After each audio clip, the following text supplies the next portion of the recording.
नमस्ते सबैजनालाई। आज हामीले चाहिँ फेरि युट्युब च्यानलमा अब यसमा चाहिँ आज हामीले फर्स्ट डेबाटै स्टार्ट गर्नेछौँ, सुरु गर्नेछौँ। यसमा हामीले जस्तै अब आजबाट नयाँ क्लास भनेको माइक्रोसफ्ट अफिस एक्सेलको बारेमा रहेको छ।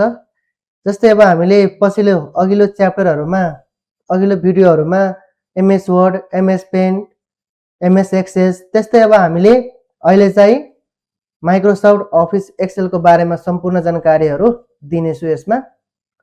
अब हामीले यहाँ चाहिँ मेरो channel Anil best computer class रहेको छ।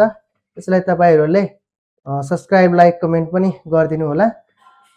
फर्स्टमा अब हामीले माइक्रोसफ्ट एक्सेल अब पहिला कुनै पनि अब सफ्टवेयरहरूले हामीले पढ्नु भन्दा पहिला यसको बारेमा बुझ्नु पर्छ। के को लागि युज गर्ने, कसरी ओपन गर्ने, के गर्दा कसरी हामीले चलाउने, सम्पूर्ण कुराहरू थाहा भएपछि बल्ल हामीले सजिलैसँग चलाउन चाहिँ सकिन्छ। फर्स्टमा जस्तै यहाँ छ मैले डकुमेन्टहरू बनाएको। सुरुमा माइक्रोसफ्ट अफिस एक्सेल यो भनेको बिगिनरबाट हो, स्टार्टिङबाटै हो। आज रहेको छ डे 1। डे 1 मा हामीले यसको डेफिनिसन देखि लिएर हरेक कुराहरू सिक्छौँ हामी अहिले। फर्स्टमा जस्तै अब एक्सेल भनेको के हो त? अब Excel Microsoft Excel is a spreadsheet program use to store, organise, calculate and analyse data.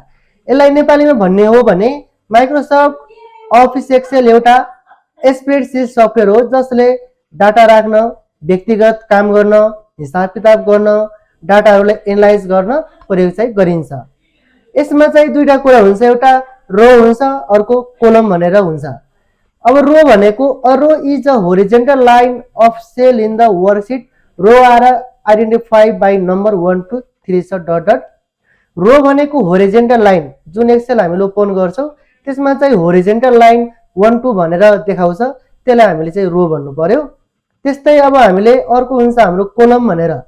Kolam भनेको के हो त? Vertical line. त्यसलाई चाहिँ एबीसी ले डिनोट गर्छौँ हामी, जसमा यहाँबाट पनि हेर्न मिल्छ जस्तै रो एन्ड कोलम। अब एबीसीडी भनेको हाम्रो कोलम भयो। त्यसमा अब कोलम भनेको एउटा सिटमा एक्सेलमा 16384 हुन्छ भने कोलम भनेको रो भनेको 10,48,576 होता हाम्रो चाहिँ रो पनि छ देखाएको यहाँ। त्यसपछि अब यति कुरा गरिसकेपछि अब हामीले एक्सेल ओपन गर्ने कसरी त? ओपन गर्ने कुराहरू यहाँ पनि छ मैले लेखेको। ल सुरुमा अब हामीले दुईटा तरिका छ, तीनटा तरिका पनि छ। फर्स्टमा अब हामीले यो सर्च बारमा गएर हामीले के सर्च गर्नु पर्यो त? एक्सेल भनेर। एक्सेल भनेर सर्च गर्ने, एक्सेलमा लेफ्ट क्लिक गरिदिने, एक्सेल चाहिँ ओपन हुन्छ। अर्को तरिका भनेको हामीले स्टार्ट बटनमा गएर सो अलमा मैले क्लिक गरेँ। यसमा क्लिक गरिसकेपछि वा हामीले स्टार्ट बटनमा गएर यहाँ चाहिँ सर्च गर्न पायो। यहाँ गएर हामीले एक्सेल भनेर सर्च गर्नु पर्यो। एक्सेल लेखेपछि एक्सेल माथि देखाउँछ, यसमा चाहिँ माउसको लेफ्ट क्लिक गर्ने। लेफ्ट क्लिक गरिसकेपछि ओपन हुन्छ र ब्ल्याङ्कमा क्लिक गर्नु पर्यो, ब्ल्याङ्क वर्क बुकमा। र अर्को तरिका भनेको किबोर्डबाट हामीले विन्डोज प्लस कुनै पनि प्रोग्रामहरू रन गर्नको लागि विन्डोज प्लस आर गर्छौँ। जस्तै हामीले किबोर्डबाट विन्डोज आर गर्ने, त्यसपछि यहाँ चाहिँ एक्सेल भनेर टाइप गर्ने, त्यसपछि ओकेमा क्लिक गर्ने वा इन्टर गर्ने र ब्ल्याङ्क वर्कबुकमा क्लिक गरिदिने। यो हाम्रो एक्सेल ओपन भइसक्यो।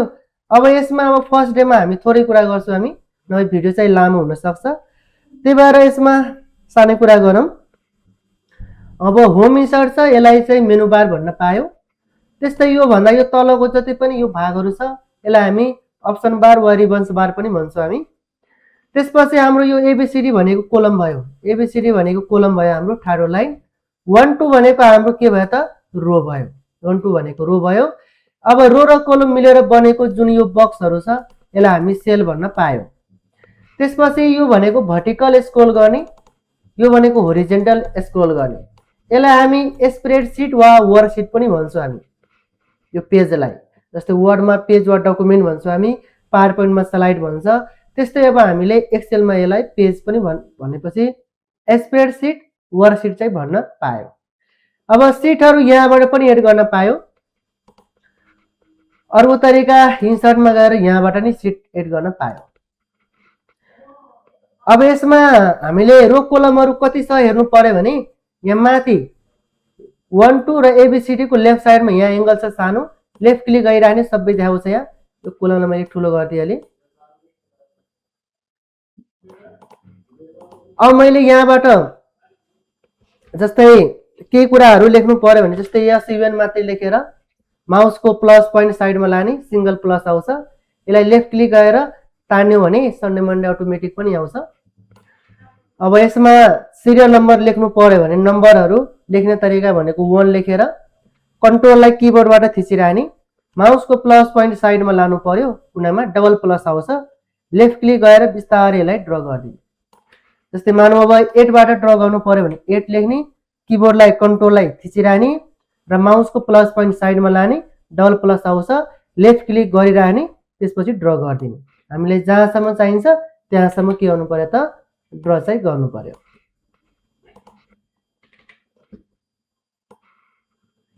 यसरी अब यिनीहरूलाई पनि सिलेक्ट गरेर हामीले यहाँबाट सिलेक्ट गरेर जस्तै यो कलरहरू हाल्न पायो।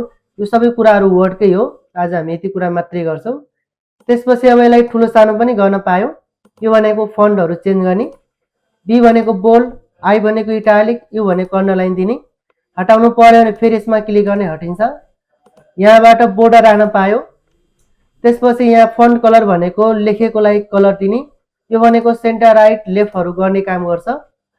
त्यसपछि अब हामीले मानौ मलाई कोलमहरू रोहरू थप्नु पर्यो भने जस्तै कोलम भनेको एक्सेलमा जहिले पनि लेफ्ट साइडमा, रो भनेको जहिले पनि टपमा एड गर्छ। मानौ ई को लेफ्ट साइडमा कोलम चाहियो भने ई मा क्लिक गर्ने पहिला, त्यसपछि यहाँ चाहिँ इन्सर्ट, इन्सर्टमा गएर यहाँ छ इन्सर्ट सिट कोलम। मानौ मलाई सी को लेफ्टमा चाहियो भने सी मा पहिला क्लिक हुनु पर्यो सी कोलममा र इन्सर्टमा गएर इन्सर्ट सिट कोलम गर्नु पर्यो। जस्तै मानौ मलाई रो चाहियो 2 नम्बरको माथि रो चाहियो भने 2 नम्बर रोमा क्लिक गर्ने पहिला, इन्सर्टमा गएर इन्सर्ट सिट रो पनि गर्न पायो। मानौ यो रो कोलमलाई डिलिट गर्नु पर्यो भने जुन कोलमलाई गर्नु पर्यो त्यो कोलमलाई क्लिक गरेर यहाँ छ डिलिट, डिलिटमा गएर डिलिट सिट कोलम यसलाई गर्नु पर्यो। यो कोलममा क्लिक गर्ने, डिलिटमा जाने डिलिट सिट कोलम। त्यस्तै रोलाई गर्नु पर्यो, रोमा क्लिक गर्ने, डिलिटमा जाने डिलिट सिट रो। सिट भनेको हामीले यहाँबाट पनि एड गर्न पायो र डिलिट गर्नु पर्यो भने मानौ मलाई सिट 2 लाई डिलिट गर्नु पर्यो, सिट 2 लाई क्लिक गरेर डिलिटमा जाने डिलिट सिट गर्न पनि पाउँछ हामीले। अब यही अप्सन हामीले माउसको राइट क्लिक गरेर पनि गर्न पायो। इन्सर्टमा गएर यो रो थप्ने, यो कोलम थप्ने। डिलिट पनि हामीले माउसको राइट क्लिक गरेर यहाँ चाहिँ डिलिट, यो रोलाई गर्ने, यो कोलमलाई गर्ने। कन्ट्रोल जेड भनेको फेरि ब्याक गर्ने। आज हामीले बेसिक कुराहरू नर्मल कुराहरू मात्रै सिक्छौं हामी। जस्तै अब हामीले सिरियल नम्बर हाल्न चाहिँ जान्नु पर्यो पहिला। अब सिरियल नम्बरको लागि 1 लेखेर कन्ट्रोललाई थिचिरानी, माउसको प्लस पोइन्ट साइडमा लाने, लेफ्ट क्लिक गर्ने, कोलमतिर ड्र गरे पनि भयो, रोतिर ड्र गरे पनि भयो, नम्बर अटोमेटिक आउँछ। त्यसपछि हामी एक्सेलमा टाइटलहरू कसरी लेख्न पाउँछौं। अब टाइटलहरू लेख्नु पर्यो भने यसलाई मानौ मैले सिलेक्ट गरे, सिलेक्टमा गरेर यहाँ छ अब हाम्रो मर्ज एन्ड सेन्टर, त्यसपछि मर्सेल। मर्ज एन्ड सेन्टर र मर्सेलको काम भनेको एउटै हो, रो कोलम चाहिँ हटाउने। अब यसमा हामीले केही कुराहरू मजाले लेख्न पनि पायो।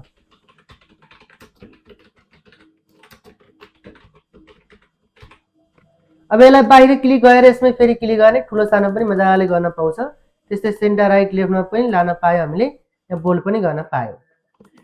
त्यस्तै अर्को अब हाम्रो मर्ज एन्ड सेन्टर, यसको नि काम त्यही भयो, रो कोलम हटाउने। अनमर्ज भनेको फेरि ल्याउने, तर अर्को यहाँ छ मर्ज एक्रॉस। एक्रॉस भनेको कोलमलाई हटाउने, रोलाई राख्ने। यतिमा हाम्रो कोलम छैन, रो मात्रै छ।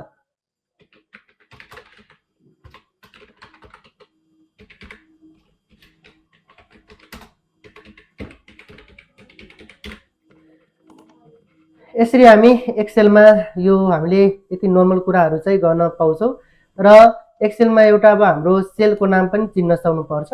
जस्तै मैले यो सेलमा क्लिक गरे, यसको नेम चाहिँ माथि पनि देखाउँछ, यहाँ I6 भनेर देखाएको छ। I6 चाहिँ किन भयो भने अब पहिला सुरुमा हामी ठाडो लाइनमा हेर्नु पर्यो यो कुन कोलममा क्लिक छ I कोलममा यो सेल त्यसपछि रोमा हेर्नु पर्यो तेर्सो हेर्नु पर्यो कति नम्बरमा छ 6 मा त्यही भएर यो सेलको नेम के भयो त I6 भयो मानौ मैले यहाँ चाहिँ 80 लेखे यता मानौ मैले 90 लेखे यहाँ चाहिँ सपोज 60 लेखे मानौ अब एक्सेलमा हामीले जहाँ राखेर पनि सेललाई हिसाब किताब गर्न पाउँछ इक्वल टु बिना काम हुँदैन एक्सेलमा मानौ मलाई 80 र 60 लाई क्याल्कुलेसन गर्नु पर्यो भने 80 किबोर्डबाट लेख्नु पर्दैन 80 लेखेको सेलको नाम लेख्ने हो कि त 80 मा क्लिक गर्नु पर्यो जस्तै 80 लेखेको सेलको नेम के भयो त हाम्रो I9